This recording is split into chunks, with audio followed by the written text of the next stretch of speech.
Commissioner Giri Sivaraman, welcome to Full Story. Thanks for having me.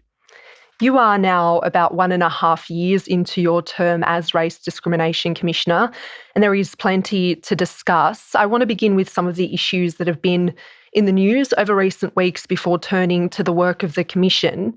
Last month, tens of thousands of Australians marched at so-called anti-immigration rallies. Neo-Nazi groups and far-right figures were in attendance and even addressed the crowds. They appear to be increasingly emboldened. How concerned are you about the rise of the far-right and white supremacist ideologies in Australia? So firstly, I just want to acknowledge that I'm coming to you from the unceded lands of the Yagara and the Turrbal people here in Meanjin. It's a glorious, glorious sunny day. And pay my respects to elders, past and present, and extend those respects to any Aboriginal and Torres Strait Islander people that might be listening to this podcast.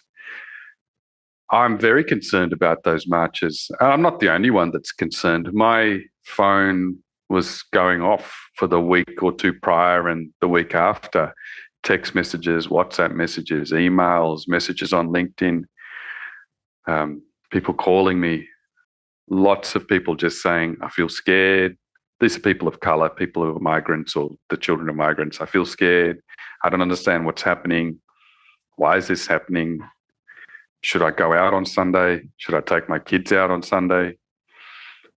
And it was really heartbreaking to hear that from people.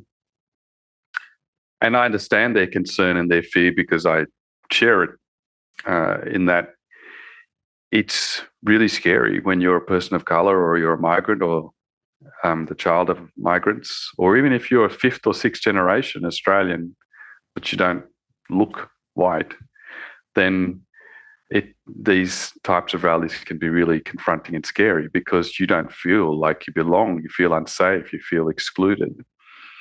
And to have rallies that were so clearly organised and strongly participated in by white supremacists and neo-Nazis, coordinated across the country is really, really concerning for me. How would you describe this moment that we're in right now? It's a very febrile time. I mean, it has been for some time. It's been a febrile time since I started in the job. But the thing is, talking about race and race relations, there's never been an easy time for that. And I think that the way in which our society deals with it varies, but the problem continuously surfaces. We often have such short memories. And I think back just to the last, say, 5 years during COVID, huge increase in anti-Chinese and anti-Asian racism, including violence during the Voice referendum, a mainstreaming of online and interpersonal racism towards First Peoples. And then, of course, in the last year and a half or more, huge increase in anti-Semitism, anti-Palestinian racism, anti-Arab and anti-Muslim racism.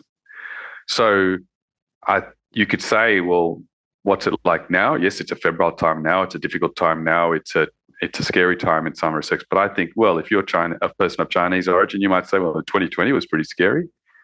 If you're a First Nations person, you might say, well, 2023 was pretty scary. So we really have to ask ourselves, well, why are our structures letting us down? Why is it that the bile of interpersonal racism can pour out onto our streets on such a regular basis?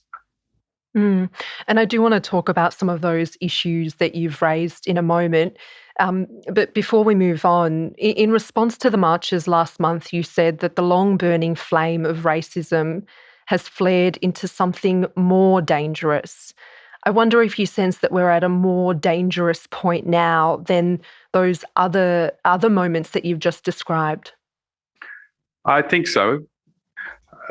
In the past, let's just take the white supremacists and neo-Nazis as an example. In the past, we've seen that they've gathered with balaclavas, sunglasses, small groups, sometimes at 2 or 3 o'clock in the morning where there's no one about, or in far-flung places like the Grampians. This time, we saw the same people, no masks, no balaclavas, no sunglasses, walking, giving being platformed on the steps of Parliament House in Victoria, for example, and then brazenly and openly, violently attacking First Peoples at Camp Sovereignty. That is an escalation of violence, and it's also something that indicates to me they're doing it because they think either one, they've got the support to do it, or two, there won't be any repercussions for doing it.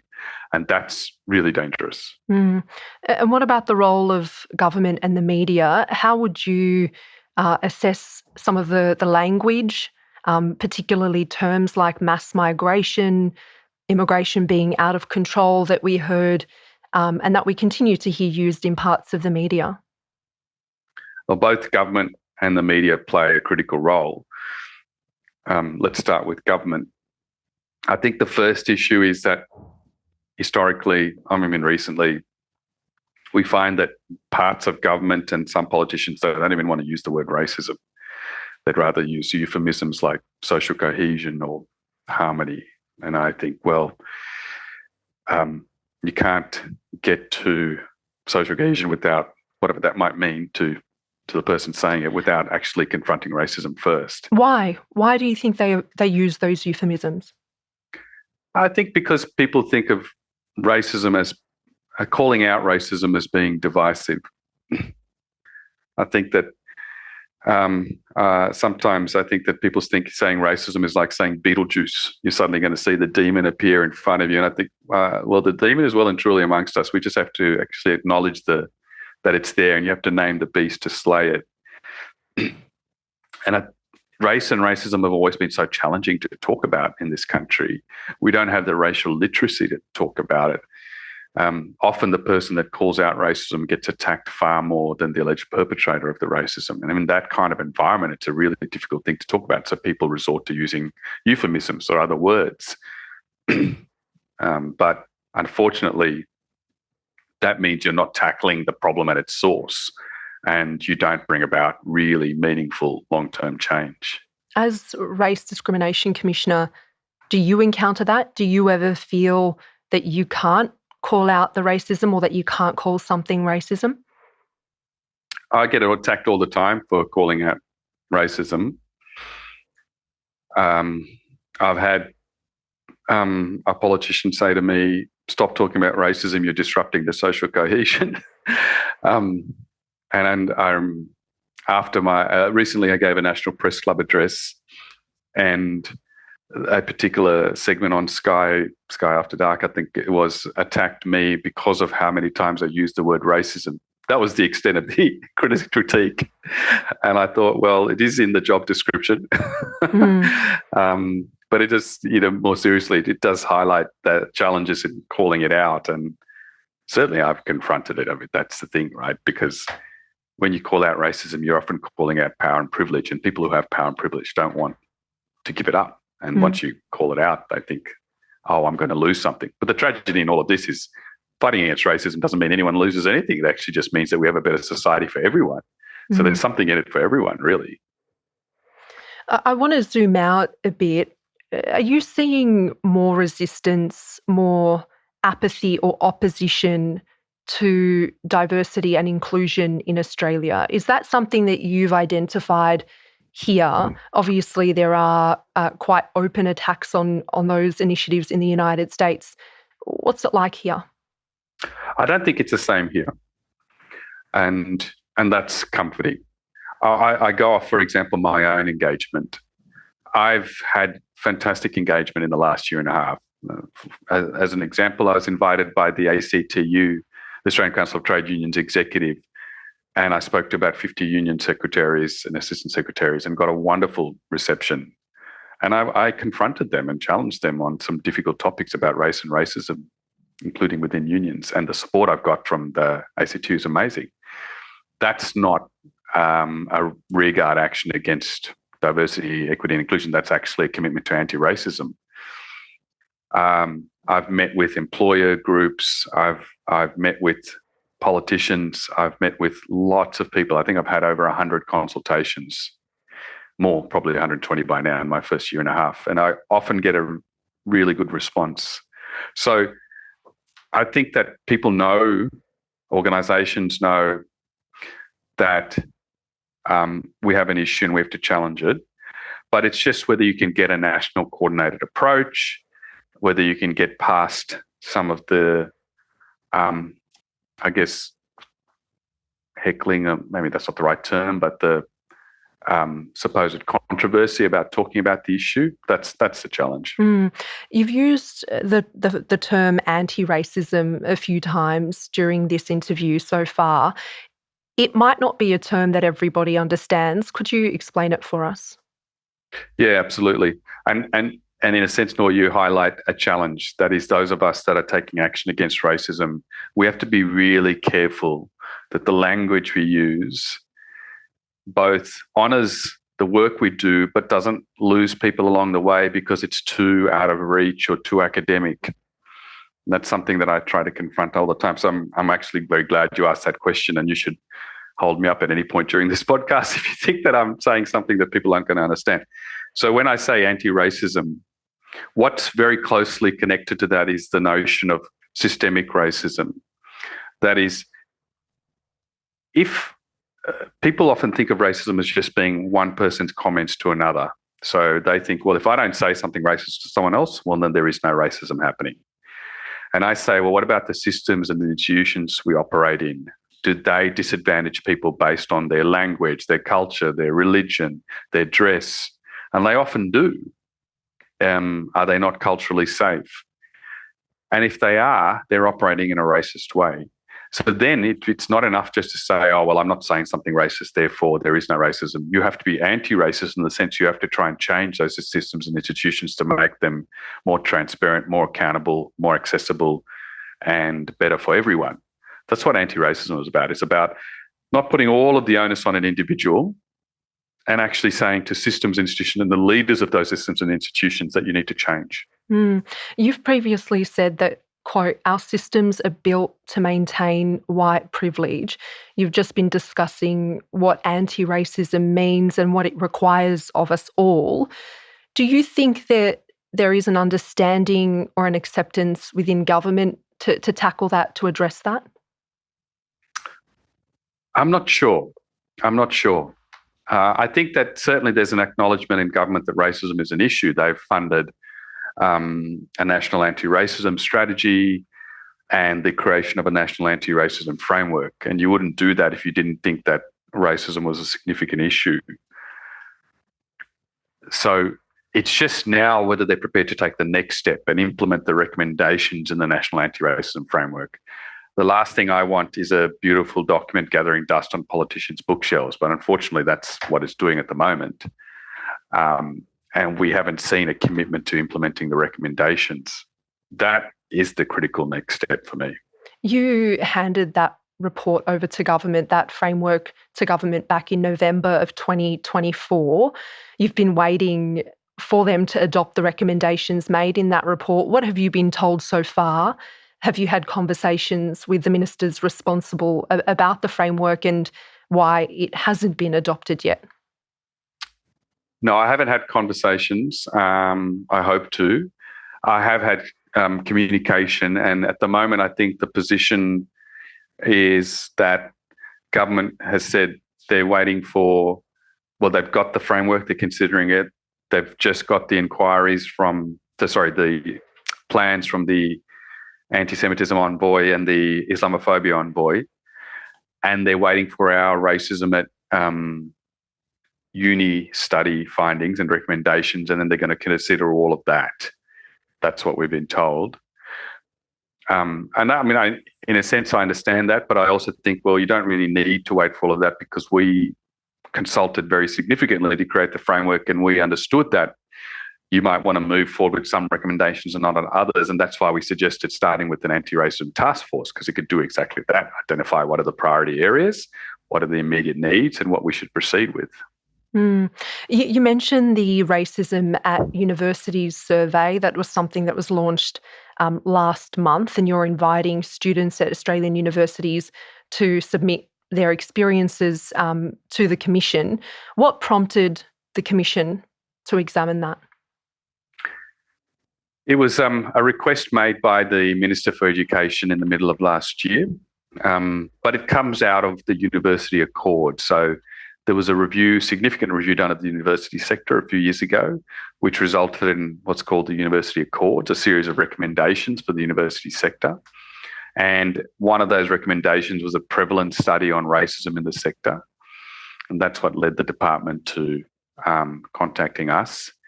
In addition, of course, there was very heightened tension on campuses due to encampments and protests about the war in Gaza. So that certainly, I think, was part of the motivation for government. But the study is not about just one form of racism or another. It's about all types of racism at universities. I do want to ask you about anti-Palestinian and anti-Arab racism, which are often erroneously referred to as Islamophobia. How would you describe anti-Palestinian racism? What does it look like? As with all forms of racism, it can manifest in different ways. And yes, it is not Islamophobia, because Islamophobia is anti-Muslim racism. You don't have to be Muslim to be Palestinian, clearly. And anti-Palestinian racism, as we've been told about it through community consultations with Palestinian Australians and Palestinians in the Australian community, manifests in different ways. It's the dehumanization of Palestinians, or the dehumanization of the suffering of Palestinians in Palestine. It's the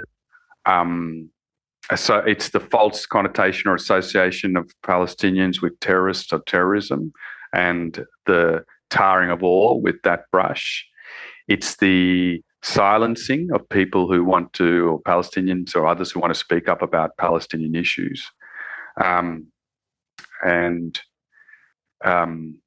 It's the portrayal in the media, or the differing portrayal of different types of suffering. All of those things can form anti-Palestinian racism. You mentioned silencing. The Guardian this week reported on the Fiona Stanley Hospital in Perth. It invited 2 Australian doctors with Palestinian heritage to speak about healthcare in Gaza. And according to the doctors, the hospital restricted the scope of what they could discuss before entirely cancelling the event. Is that an example of anti-Palestinian racism? I don't know any of the details about the incident you've just described, and I have to be really careful not to comment on specific incidents that could then form complaints to the Commission. So it's probably better for me just to say, in a general sense, I think that the not allowing Palestinian voices to speak on issues that are important, or silencing them, can absolutely be a form of anti-Palestinian racism. And it's certainly one that's been complained of. And I think that probably the most public of all was the termination of Antoinette Lattouf by the ABC, although that was actually characterised as dismissal because of political opinion. But it was a political opinion about Palestine. What did you make of the initial argument put forward by the ABC, but then withdrawn, that Arabs were not a race? Oh, it's very disappointing. I mean, this is particularly in the context of the ABC having just commissioned a inquiry or review of racism within the institution, which was very thorough. I've read it, and came up with a series of recommendations which the ABC committed to in whole. And that seemed a watershed moment where the ABC was recognising and committing to eradicating racism within the institution, to then, having done that, proffer up an argument that was really quite racist in nature, not recognising Arabs as a race, and admittedly withdrawn subsequently. But just to do that, I was really, really disappointed. That I thought it really undermined the good work that had been done to that point. Well, we were speaking a moment ago about your frustration with those that use euphemisms to avoid confronting these issues. There is a vast consensus that Israel is committing genocide against the Palestinian people in Gaza. The Australian government does not recognise it as such. It doesn't use the word genocide. Is that a term that you, as Race Discrimination Commissioner, will use? Well, I think this is a loaded question in some senses. So let me break it down bit by bit. The first thing is, it is not within my remit to determine whether or not an international activity meets a particular standard, a criminal standard of proof. I'm not conducting the investigation. I'm not the arbiter of such matters, neither is the Australian Human Rights Commission. I do note, of course, that there are many preeminent academics and most recently a United Nations Human Rights Council independent investigation that has made a finding that Israel has committed genocide in Palestine. And those are very significant findings, and they are to be noted. And they follow on significant findings from the International Court of Justice. And the International Court of Justice will eventually make a finding on whether the genocide has been committed. I think that it's a lot of emphasis is placed on that term. Whether or not I can say that, of course, I accept that that finding has been made at an international level. Unambiguously, there is enormous suffering in Palestine. There has been there's been a huge number of mass killings of civilians, including women and children. There has been, it would seem, the use of starvation as a war tactic, all of which is unacceptable. That kind of suffering is completely unacceptable and needs to stop. I don't think anyone could possibly disagree with that. And that's something, not recognizing that suffering dehumanizes Palestinians. And then by extension, it dehumanizes Palestinians and others, Arabs and Muslims included in Australia, that identify with those Palestinians. That's the important thing for me. I know that the term is very, very significant to some people. I understand that, but I think the term is one thing, but you don't need the term to recognize the suffering. And if you're not prepared to recognize the suffering, you are dehumanizing an entire population, and that's unacceptable. Does not using the term undermine your message? Do you feel pressure not to use that term? It's in a sense, no one's pressuring me, but you have to be really careful about the language that you use in a highly contested environment, because you want to be certain that you are being faithful to other independent human rights institutions and their work, and the United Nations and the language that's being used more broadly. So I know there will be some that say, oh, well, the failure to use the term in of itself is the term genocide is in of itself a dehumanizing thing. And I think, well, what does it mean? It means you're talking about mass suffering, you're talking about war crimes, you're talking about a whole number of issues, many of which you can talk about anyway in terms of the tactics and the actions that have been taken. And so I'm not sure if it's helpful to ignite other debates in an effort to try and highlight the racism that's occurring here. And for me, the number one point is racism often starts from dehumanizing, and not recognizing the suffering of Palestinian people is utterly dehumanizing, and that by extension dehumanizes people here and leads to anti-Palestinian racism. I do want to talk about the racism experienced by First Nations Australians. It is a core part of the framework that you released last year, and you place a great deal of emphasis on tackling structural racism. You previously said that the Voice referendum mainstreamed shocking levels of racism against First Nations people. Do you think that we've reckoned with that 2 years on? No. We haven't reckoned with the racism First Peoples have experienced for 237 years. We can only reckon with that through truth-telling, which has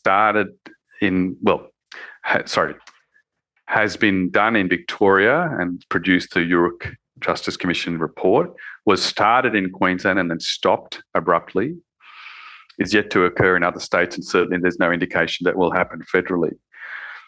And I think that that's a reckoning that needs to be had, because what we saw in 2023 was the mainstreaming of racism on an interpersonal basis on social media and other places. But systemically, First Peoples have been experiencing racism for 237 years. It's from the very point of colonisation onwards to massacres, land theft, rape, the segregation, stolen generations. It wasn't something that happened 237 years ago and then stopped. It has continued and continued and continued. Even now, I think the number of children being removed from First Peoples families is at an incredibly high rate, potentially comparable to that in the stolen generations.